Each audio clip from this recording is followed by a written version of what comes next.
بسم اللہ الرحمن الرحیم. In the name of Allah, the Beneficent, the Merciful. بعد وعلى آله وأصحابه الذين أوفوا عهدا أما بعد.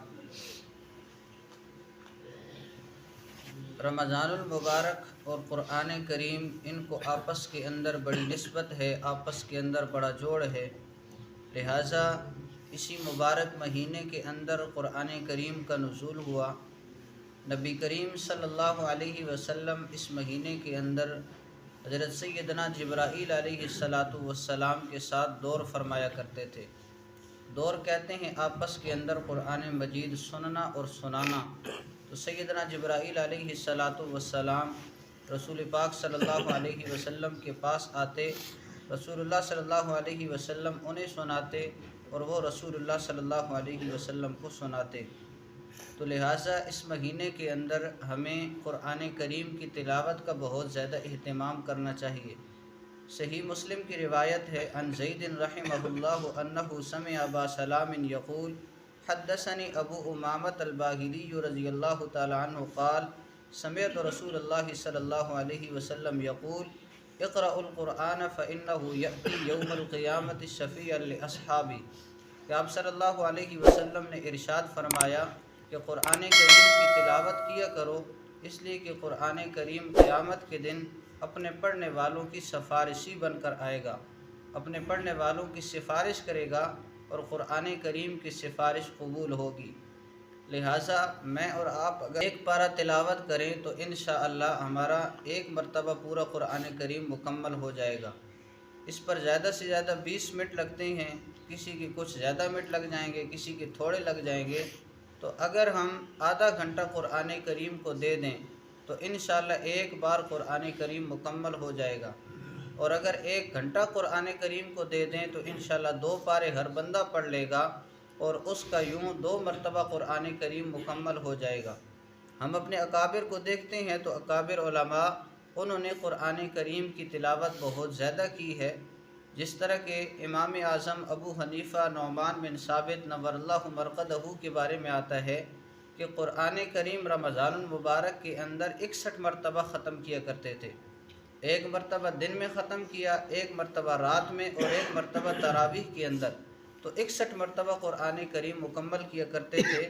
تو لہٰذا اس کا اہتمام ہونا چاہیے تاکہ میں اور آپ بھی 2 مرتبہ 3 مرتبہ قرآن کریم مکمل کر لیں. اسی طرح یہ مہینہ اللہ جل شانہ سے مانگنے کا مہینہ ہے. اللہ جل شانہ سے بندہ توبہ کرے، استغفار کرے تاکہ بندے کے گناہ معاف ہو جائیں. جامع ترمذی کی روایت ہے، عن انس بن مالک رضی اللہ تعالیٰ عنہ قال سمعت رسول اللہ صلی اللہ علیہ وسلم یقول قال اللہ تبارک و تعالی کہ اللہ جل شانہ فرماتے ہیں، یا ابن آدم، اے آدم کی اولاد، انک ما دعوتنی ورجوتنی غفرت لک، تو مجھے جب بھی پکارے گا، مجھ سے اپنے گناہوں کی بخشش چاہے گا تو میں تجھے معاف کر دوں گا. علی ما کان فیک، تو جس حال کے اندر بھی ہوا، تو جتنے گناہوں میں ہوا اللہ جل شانہ تجھے معاف فرما دیں گے. ولا ابالی، اور اللہ جل جلالہ فرماتے ہیں مجھے اس کی کوئی پرواہ بھی نہیں ہوتی. یا ابن آدم، اے آدم کی اولاد، لو بلغت ذنوبک عنان السماء، اگر تیرے گناہ آسمان کی بلندیوں تک پہنچ جائیں پھر تو مجھ سے بخشش طلب کرے، غفرت لک، میں تمہیں معاف فرما دوں گا. ولا ابالی، اور مجھے اس کی کوئی پرواہ بھی نہیں ہوتی. اسی طرح بندے کو اللہ جل شانہ سے دعا بھی مانگنی چاہیے، اس لیے کہ جب بندہ اللہ جل جلالہ سے اپنی ضروریات پوری کرواتا ہے اللہ جل جلالہ خوش ہوتے ہیں. یعنی بندوں سے اگر مانگا جائے تو بندے ناراض ہوتے ہیں اور اگر نہ مانگا جائے تو بندے خوش ہوتے ہیں. اللہ جل شانہ کے ساتھ معاملہ بندے کا اس کے بالکل برعکس ہے. اگر اللہ جل شانہ سے مانگا جائے اللہ خوش ہوتے ہیں، اگر نہ مانگا جائے اللہ جل جلالہ ناراض ہوتے ہیں. جامع ترمذی کی روایت ہے، ان ابی ہریرہ رضی اللہ تعالیٰ عنہ قال قال رسول اللہ صلی اللہ علیہ وسلم کہ آپ صلی اللہ علیہ وسلم نے ارشاد فرمایا، من لم یسأل اللہ یغضب علیہ، کہ جو بندہ اللہ جل جلالہ سے مانگتا نہیں ہے اللہ اس پر ناراض ہوتے ہیں. اسی طرح یہ جو مہینہ ہے اس مہینے کے اندر صدقہ و خیرات اپنے مال میں سے اللہ جل شانہ کے راستے میں خرچ کیا جائے اور زیادہ سے زیادہ خرچ کرنے کی کوشش کی جائے۔ ایک تو ہے کہ بندے کے اوپر زکوٰۃ فرض ہے، یا جو صدقات واجب ہیں وہ تو ادا کرنے ہی ہیں، وہ انسان کے ذمے ہے، لیکن اس کے علاوہ نفلی صدقات اور نفلی خرچ کی کوشش کی جائے۔ اگر کوئی یتیم ہے تو اس کی کفالت بندہ کر لے، اگر کوئی بیوہ ہے اس کی ضرورت کو بندہ پوری کر دے، اس لیے کہ یہ مہینہ ماہ مقدس بڑی ہی برکتوں والا مہینہ ہے، تو اس مہینے کے اندر اجر بہت زیادہ بڑھ جاتا ہے۔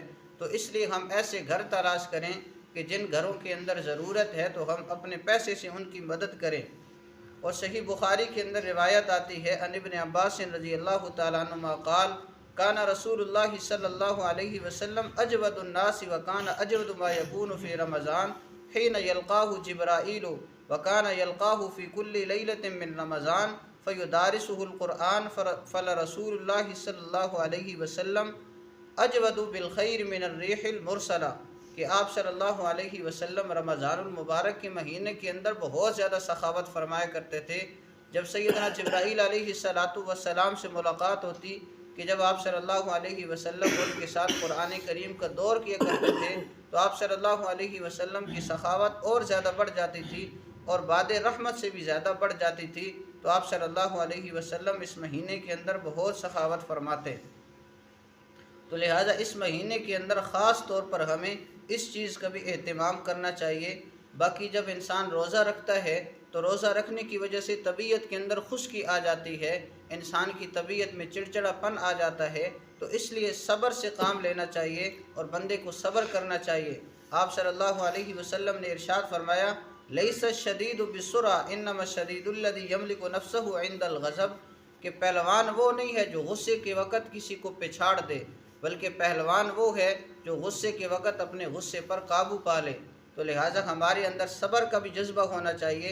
حضرت سلمان فارسی رضی اللہ تعالیٰ عنہ کی روایت ہے جو کہ آپ صلی اللہ علیہ وسلم نے استقبال رمضان کا خطبہ دیا، تو اس کے اندر بھی آپ صلی اللہ علیہ وسلم نے فرمایا وَهُوَ شَهْرُ الصَّبْرِ، یہ صبر کا مہینہ ہے، وَالصَّبْرُ ثَوَابُهُ الْجَنَّةُ، اور صبر کا بدلہ اللہ جنت عطا فرمائیں گے۔ پھر صبر تین قسم کے ہوتے ہیں، ایک یہ ہے کہ صبر علی الطاعات، نیکیوں پر صبر کرنا، یعنی نیکیوں پر ثابت قدم رہنا، جمے رہنا، نیکی مستقل طور پر کرنا، تو یہ بھی ایک صبر کی قسم ہے۔ اسی طرح صبر عن المعاصی، گناہوں سے رک جانا، دل چاہ رہا ہے، خواہش ہے، انسان کا دل کہتا ہے گناہ کر لے لیکن اپنے دل کو خواہش کو روک لیتا ہے، یہ صبر عن المعاصی ہے۔ اور اسی طرح ایک صبر علی المصیبہ ہوتا ہے کہ بندے پر کوئی پریشانی آ گئی، کوئی مصیبت آ گئی، بندہ صبر کر لیتا ہے، تو یہ صبر کی بہت ساری قسمیں ہیں۔ لہذا اس مہینے کے اندر طبیعت میں جو چڑچڑا پن آتا ہے تو اس کے اندر اگر انسان صبر کرے گا اللہ جل شانہ بہت زیادہ بدلہ عطا فرمائیں گے۔ تو یہ عبادات کے متعلق چند سبق تھے کہ جن کے اندر بہت ساری عبادات کا میں نے تذکرہ کیا۔